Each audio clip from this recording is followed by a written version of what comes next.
Guys দেখো ready shady হয়ে বেরিয়ে পড়েছি আমাদের ডেস্টিনেশন রানাঘাট। এই যে আমার ফ্রেন্ড ও আছে, আমরা দুজন। তারপরে দেখো ওই যে ট্রেনটা দেখতে পাচ্ছ, ওই ট্রেনে বসে আছে আমার ফ্রেন্ডের বাবা। আমরা এই ট্রেনে এইবার একটু পোচপাস দিয়ে একটু ছবি তুলে নিলাম। ব্যাস কি করব, দুজনে আবার একটু পোচপাস দিচ্ছি, ছবি তুলছি, ঠিক আছে। তারপরে ট্রেনে উঠে পড়েছি, দেখো ট্রেনটা চলছে। তো এবার আমরা যাচ্ছি রানাঘাট।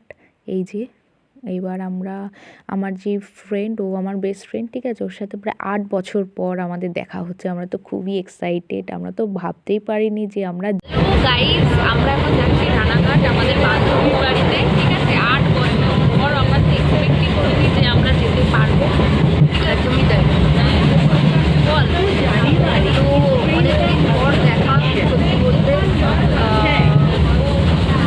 মিস করছিলাম অনেকদিন ধরে, হঠাৎ প্ল্যান হলো।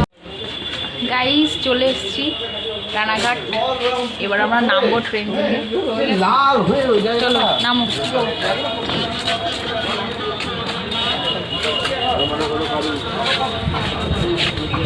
চলো চলো চলো।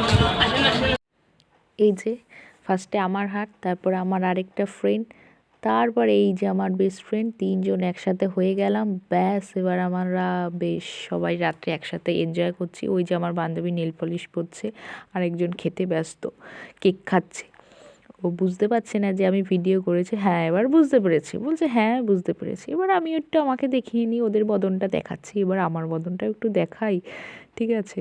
ওই যাই হোক আর কি, এনজয় এটাই আর কি। ও বাবা, তো ক্যামেরা দেখে তোর খাওয়ার স্টাইলই আরও বেড়ে গেছে, ঠিক আছে। ওই কেকটা রেখে দিয়েছি, আমাকে দিয়েছে কেকটা।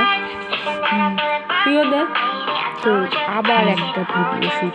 গাইস কি বলবো, এত এনজয় কোথায় রাখবো, আনএক্সপেক্টেড বিষয়। আর বান্ধবীটা দৌড়ে বেড়াচ্ছি, দেখো বিশাল ব্যস্ত। আর এই একজন কিছু কোনো কাজ বাজ কিচ্ছু করে না। কিছু বল, তুই কথা বলতে পারিস না নাকি? না, আমাকে বোবা ভূতে ধরেছে। তো বল। বোবা আমি।